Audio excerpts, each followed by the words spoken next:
Breaking news Thorrur municipal రాజకీయాలు రణరంగాన్ని తలపిస్తున్నాయి.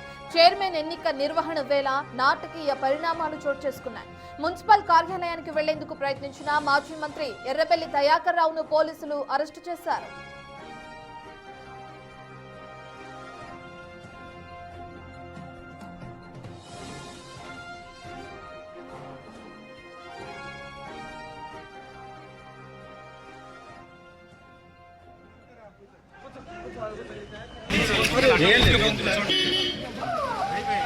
అతన్ని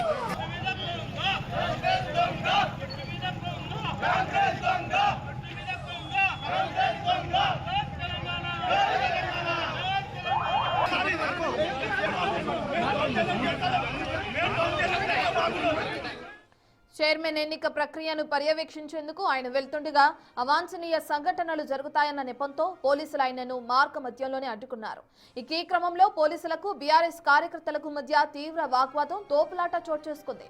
పోలీసులు ఎర్రబెల్లిని బలవంతంగా వాహనంలో ఎక్కించి పోలీస్ స్టేషన్ కు తరలించారు. తనను అక్రమంగా అరెస్టు చేశారని అధికార పక్షం పోలీసులను అడ్డం పెట్టుకుని ఎన్నికను ప్రభావితం చేస్తుందని ఎర్రబెల్లి మండిపడ్డారు. ప్రస్తుతం తొర్రూరులో ఎప్పుడు ఏం జరుగుతుందో తెలియని ఉత్కంఠభరిత వాతావరణం నెలకొంది.